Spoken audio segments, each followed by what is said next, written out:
አጋንንት ለ10 ዓመታት የቆዩባቸውን ግዛቶች ለቀው እንዲሸሹ የሚያደርግ የጾም አይነት አለ። አብዛኞቹ ክርስቲያኖች ሁሉም ጾም አንድ ነው ብለው ቢያስቡም ሲኦል ግን እንደዚያ እንዳይደለ ያውቃል። እናም ይህንን ሚስጥር ለዘመናት ከቤተ ክርስቲያን ሲደብቅ ቆይቷል። ይህ ምግብን ስለመዝለል ብቻ አይደለም፣ የጨለማውን መንግስት በፍርሃት የሚያንቀጠቅጥ የመንፈሳዊ ስልጣን ደረጃን ስለማግኘት ነው። የጨለማው መንግስት አማኞችን በስጋቸው ደካማ ለማድረግ በአንድ ቀላል መርህ ይሰራል። ግን በሲኦል ውስጥ ያለ እያንዳንዱ ጋኔል የሚያውቀውና የሚፈራው ነገር ይኸውና፣ እውነተኛ አማኝ ኃይለኛ ጾም ውስጥ ሲገባ በዚያ አማኝ ላይ የሚፈጸመው ሙሉ ተግባር መበላሸት ይጀምራል። በዚህ ቪዲዮ ሲኦልን የሚያስደነግጡ 4 ኃይለኛ የጾም አይነቶችንና ለምን አዘውትረ መጾም እንዳለብህ የምናይ ይሆናል። እንደተለመደው ቪዲዮውን ላይክ አድርገው በመጀመር አብረውን ያገልግሉ። ለቻናሉ አዲስ ከሆኑ ደግሞ ሰብስክራይብ በማድረግ ቤተሰብ ይሁኑ። አሁን በቀጥታ ወደ መልእክቱ እንለፍ። በሲኦል ልብ ውስጥ ፍጹም ፍርሃትን የሚፈጥረው የመጀመሪያው የጾም አይነት በጠንካራ ጸሎትና አምልኮ ውስጥ የምታካትተው ጾም ነው። እንዲህ አይነት ጾም ውስጥ ስትገቡ በመንፈሳዊው ዓለም ውስጥ የሚሆነው ይህ ነው። በብርቱ መጾምና መጸለይ ስትጀምር መንፈሳዊው ማንነትህ ወደ እግዚአብሔር መገኘት ይገባል። መንፈስህ ወደ እርሱ ሲገባ እግዚአብሔር በሕይወት ውስጥ ያሉትን የክፋት መሳሪያዎች ሁሉ ማስወገድ ይጀምራል። ይህ የሆነበት ምክንያት ሰይጣን በሕይወትህ ውስጥ ብዙ ነገሮችን ለመትከል አንዳንድ ጊዜ ዓመታትን፣ አንዳንድ ጊዜ 10 ዓመታትን ስለሚወስድ ነው። በዕጣ ፈንታ ዙሪያ ጭቆናዎችን ለመገንባት ምሽጎችንና የሽንፈት ሥርዓቶችን በሥርዓት ሲሰራ ቆይቷል። ስለዚህም ጾም ስትጾምና ስትጸልይ እሱና ኃይለኞቹ በአንተ ላይ ያነጣጠሩት ክፉ ነገር ሁሉ መፍረስ ይጀምራል። በማቴዎስ ምዕራፍ 15 ቁጥር 13 ላይ ኢየሱስ ራሱ የሰማዩ አባቴ ያልተከለው ተክል ሁሉ ይነቀላል ብሏል። ይህ የሚሆነው በጥልቅ ጸሎትና በአምልኮ ጾም ወቅት ነው። አብ በሕይወት ውስጥ ያልተከለው ነገር ሁሉ በጽኑ ጸሎትና በአምልኮ ስትጾም ሙሉ በሙሉ ይወገዳል። እግዚአብሔር የጠላትን ሥራ ቅጠሎች ብቻ አይቆርጥም፣ የሥሩንም ሥር ሁሉ ይነቅላል። ሰይጣንና አጋንንት እንዲህ አይነቱን ጾም ይፈራሉ። ምክንያቱም በሕይወት ውስጥ የዓመታት ከባድ ሥራቸውን ስለሚያባክንና ስለሚያጠፋ ነው። እስቲ አስቡት፣ ጠላት በሕይወት ውስጥ የተለያዩ የሽንፈት ዑደቶችን፣ የተለያዩ የጭቆና ምሽጎችን ለመፍጠር ለዓመታት ሲሰራ ቆይቷል። ነገር ግን አንድ ኃይለኛ ጾም ከጠንካራ ጸሎትና አምልኮ ጋር ተዳምሮ በጥቂት ቀናት ውስጥ የጠላትን የ10 ዓመታት ድካም ሊያጠፋ ይችላል። በሕይወትህ ውስጥ ለረጅም ጊዜ የዘለቁ አንዳንድ ሁኔታዎች አሉ። ምክንያቱም የተፈጥሮ ችግሮች ብቻ ስለሆኑ ሳይሆን ከዚያ ችግር በስተጀርባ መንፈሳዊ ኃይል ስለነበረ እና በቀላል ጸሎቶች ብቻ መሄድ እንደማይችል ታውቃለህ። ጾም ያስፈልግሃል። በእውነተኛ ኃይለ ቃል ስትጾምና ስትጸልይ በእርግጥ ከነዚህ ችግሮች በስተጀርባ ያሉትን መንፈሳዊ ኃይሎች ያስወግዳልና ያፈርሳቸዋል። ለዚህም ነው ለዓመታት ሲያሰቃዩ የነበሩ አንዳንድ ሁኔታዎች የሚጠፉት ከባድ ጾምና ጸሎት ሲደረግ ብቻ ነው። ኢየሱስ ይህንን ለመረዳት ቁልፉን ሰጥቶናል። በማቴዎስ ምዕራፍ 12 ከቁጥር 28 እስከ 29 ላይ አንድ ሰው አስቀድሞ ኃይለኛውን ሳያስር ወደ ኃይለኛው ቤት ገብቶ ዕቃውን እንዴት ሊበዘብዝ ይችላል? ኢየሱስ እዚህ ላይ እየተናገረ ያለው ስለ አንድ ኃያል አካል ነው። በሕይወት ውስጥ የተወሰኑትን ክፍሎች የተቆጣጠሩትን አጋንንታዊ ኃይሎችን ይወክላል። እነዚህ አጋንንቶች እንደ ራሳቸው ቤት አድርገው በመቁጠር በእርሶ ሁኔታ ውስጥ ምቾት እንዲሰማቸው አድርገዋል። ኢየሱስ ግን ከሁሉ የሚበልጥ ሰው ካልመጣ በቀር ወደ ኃያል ሰው ቤት ገብቶ ሊያስረው የሚችል የለም አለ። በኢሳይያስ ምዕራፍ 58 ከቁጥር 6 እስከ 8 ላይ እግዚአብሔር የመረጠውን ጾም ይገልጻል። እርሱም እንዲህ አለ፣ እኔስ የመረጥኩት ጾም ይህ አይደለምን? የበደልን እስራት ትፈቱ ዘንድ፣ የቀንበርንስ ጠፍር ትለቁ ዘንድ፣ የተገፉትንስ አርነት ትሰዱ ዘንድ፣ ቀንበሩንስ ሁሉ ትሰብሩ ዘንድ አይደለምን? ከዲያብሎስ ክፋት ነፃ መውጣትን የሚያመለክት የክፋትን ማሰሪያ ማጣት እንዳለ ልብ ይበሉ። ጾም ከጠንካራ ጸሎትና አምልኮ ጋር ተዳምሮ ከጠላት የበለጠ ጠንካራ ያደርግሃል። ኃያሉን ኃይል ለማሰርና ንብረቱን ለመበዝበዝ መንፈሳዊ ሥልጣን ይሰጣል። በሲኦል ውስጥ ድንጋጤ የሚፈጥረው ሁለተኛው የጾም አይነት በምስጋናና በአምልኮ የተሞላ ጾም ነው። አብዛኞቹ አማኞች የማይረዱት ነገር ይኸውና፣ አንዳንድ መዳን የሚመጣው ስታመልክ ብቻ ነው። በምትሰግድበት ጊዜ የምትቀበለው ከተፈጥሮ በላይ የሆነ ኃይል አለ፣ በሌላ መንገድ ልታገኘው የማትችለው። በሁለተኛ ዜና ምዕራፍ 20 ላይ ኢዮሳፍጥና የይሁዳ ሕዝብ የማይቻል ጦርነት ሲገጥማቸው እግዚአብሔር አምላኪዎችን በሰራዊቱ ፊት እንዲያስቀምጧቸው ነገራቸው።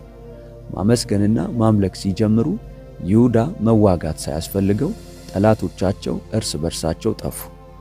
ተሂላ የሚለው ቃል ውዳሴ ማለት ሲሆን በተለይም መንፈሳዊ አካባቢን ቃል በቃል የሚቀይር ኃይለኛ ድባብ የሚፈጥር ምስጋናን ያመለክታል።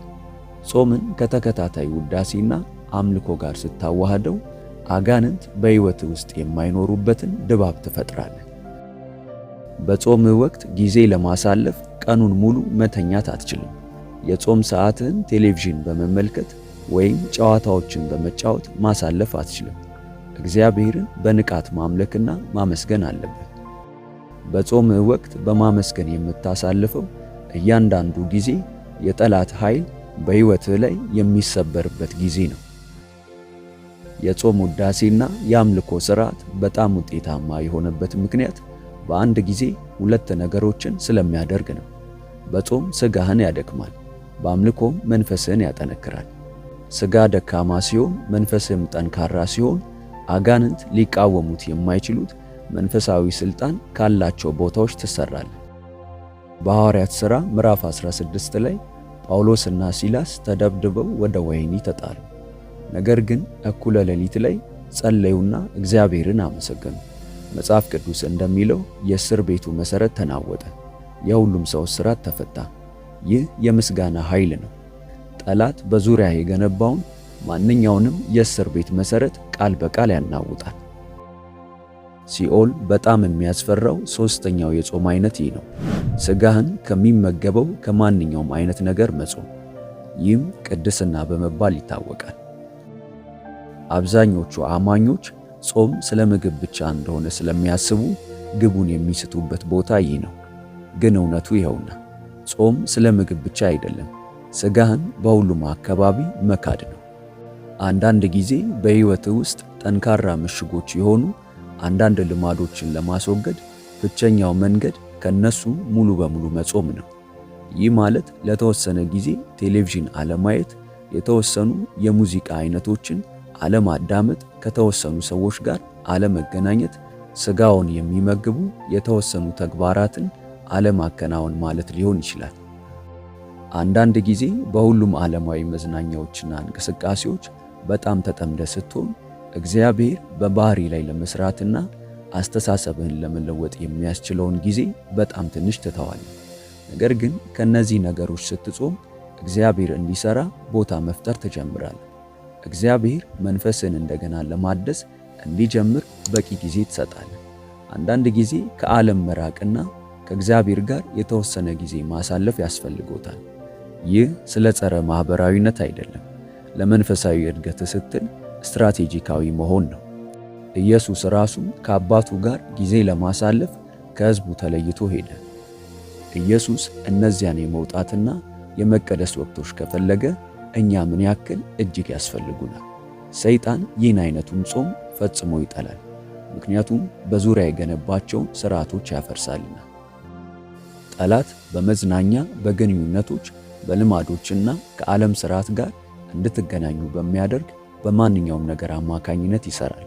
ስለዚህ እነዚህን ነገሮች ስትጾም ቃል በቃል ከጠላት ኔትወርክ እየተላቀቅ ከእግዚአብሔር ኔትወርክ ጋር እየተጣበክ ነው። በጾም ቁርባኑ ስትገባ ሥጋ የሚናፍቀውን ሁሉ ታጣለህ። ምግብ ብቻ ሳይሆን መዝናኛ፣ ማኅበራዊ መስተጋብር፣ ምቾትም ጭምር። ይህ መንፈስን እንዲቆጣጠር ያስገድደዋል። እግዚአብሔርም በልብ ውስጥ ጥልቅ ሥራ መስራትን የሚችልበትን ሁኔታ ይፈጥራል። ሰይጣን በጣም የሚፈራው አራተኛው የጾም አይነት እግዚአብሔርን መንፈሳዊ ዓይኖችን እንዲከፍትና የተደበቁ ነገሮችን እንዲገልጥልህ ስትጸልይ ነው። ይህ የመንፈሳዊውን ዓለም መጋረጃ የሚገታና ጠላት ለመደበቅ የሚሞክረውን ሁሉ የሚያጋልጥ ጾም ነው። በዚህ አይነት ስትራቴጂካዊ ጾም ወቅት እግዚአብሔር መንፈሳዊ ዓይኖችን ይከፍታል። ከዚያም ከዚህ በፊት ያላያቸውን ስለ ሕይወትህ፣ ስለ ጥሪ፣ ስለ ዕጣ ፈንታና ስለ ሁኔታዎችህ ገጽታዎችን ማየት ትጀምራለህ። ይህ ጠላትን እጅግ በጣም ያስፈራዋል። ምክንያቱም የእሱ አጠቃላይ ተግባር በመንፈሳዊው ዓለም ውስጥ በትክክል ምን እየተከናወነ እንዳለ እንዳታስተውሉ በማድረግ ላይ የተመሰረተ ነው። ጠላት እንደ ማታለል ጌታ ሆኖ ይሰራል። በሕይወትህ ላይ ያሴረው ነገር ካንተ እንደተደበቀ እንዲቆይ ተስፋ በማድረግ ራሱንና እቅዱን ይሰውራል። ነገር ግን መንፈሳዊ ማስተዋል ለማግኘት ወደ እውነተኛ የመገለጥ ጾም በገባ ቁጥር ጠላት ሙሉ በሙሉ ይጋለጣል። በዳንኤል ምዕራፍ 10 ላይ የዚህ አይነቱን ጾም ፍጹም ምሳሌ እናያለን። ዳንኤል ስለተቀበለው ራእይ ከእግዚአብሔር መረዳትን ለማግኘት ለ21 ቀናት ጾመ። በዚህ ጾም ወቅት የራእዩን ትርጓሜ ከማግኘቱም በላይ በሰማያዊ ስፍራዎች ፈጽሞ የማያውቀው ከባድ መንፈሳዊ ውጊያዎች እንደተከሰቱም ተገነዘበ። መልአኩ ዳንኤልን ከቁጥር 12 እስከ 13 ላይ ዳንኤል ሆይ አትፍራ፣ ልብህ ያስተውል ዘንድ ሰውነትህም በአምላክ ፊት ይዋረድ ዘንድ ካደረክበት ከመጀመሪያው ቀን ጀምሮ ቃልህ ተሰምቷል። እኔም ስለ ቃልህ መጥቻለሁ። የፋርስ መንግሥት አለቃ ግን 21 ቀን ተቋቋመኝ አለው። እግዚአብሔርን ለመገለጽ ስትጠይቁ በመሰረቱ ጠላት ካርዶችን እንዲያሳይ ትጠይቃላችሁ። የሱን ስልቶች፣ ጊዜውንና የማጥቃት ዘዴዎቹን ማየት ትጀምራለህ። ከተፈጥሮ ሁኔታዎች በስተጀርባ ያለውን መንፈሳዊ ስረ መሰረት መረዳት ትጀምራለህ። እነዚህም 4 የጾም አይነቶች ስትረዱና ስትለማመዱ ውጤቶቹ እጅግ አስደናቂ ናቸው። ሰይጣን በሕይወት ውስጥ የፈጸመው የክፋት ተከላ ዓመታት ሙሉ በሙሉ ወድመዋል። ለ10 ዓመታት ወደ ኋላ የያዙ ምሽጎች ተሰብረዋል። የእግዚአብሔርንም ዕቅድ እንዳታይ የከለከሉ መንፈሳዊ ዕውርነቶች ይወገዳሉ። ግን መረዳት ያለብህ ነገር ይሆናል፣ ጠላት በብርቱ ይዋጋሃል። እንደዚህ ያሉ ኃይለኛ ጾሞችን ለመጾም ስትወስን እጅግ በጣም ረሃብ እንዲሰማ፣ እንድትደክምና ተስፋ እንድትቆርጥ በማድረግ ያጠቃሃል። ጾም እንደማይሰራ ጊዜን እያባከንክ እንደሆነና ምንም ነገር እንደማይከሰት ለማሳመን ይሞክራል። እነዚህ ቃላቶች በእርግጥ ጾምህ እየሰራ መሆኑንና ጠላት ሊያቆምህ ጓጉቶ እንደሆነ የሚያረጋግጡ ናቸው። በጾምህ የምትቀጥልበት እያንዳንዱ ቅጽበት የጠላት ሽንፈት ሌላ ጊዜ ነው። የሚሰማዎት ጊዜያዊ ምቾት ማጣት ከሚያጋጥሞት ዘላቂ ግኝት ጋር ሲነጻጸር ምንም አይደለም። ያለ ጸሎት መጾም ራስን ማስራብ ብቻ እንደሆነ አስታውስ።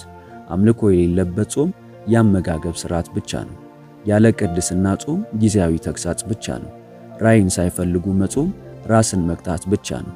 ያለ መለየት የሚደረግ ጾም ትኩረት የሚደረግበት ሃይማኖታዊ እንቅስቃሴ ብቻ ነው። ነገር ግን እነዚህም 5ቱን ንጥረ ነገሮች ስታዋህዱ የጠላትን እያንዳንዱን ሰንሰለት የሚበጣጥስና የጠላትን እያንዳንዱን ሴራ የሚያጠፋ መንፈሳዊ ዳይናማት ትፈጥራላችሁ። ይሄ መልእክት በእውነት መንፈሶትን የሚነካዎት ከሆነ እግዚአብሔር ሆይ ብርቱ የጾም ጸሎት ሰው አድርገኝ የሚለውን መልእክት በኮመንት ላይ አስቀምጡልን፣ እናየዋለን። ቪዲዮውን ላይክ እና ለወዳጆ ሼር በማድረግ አብረውን ያገልግሉ።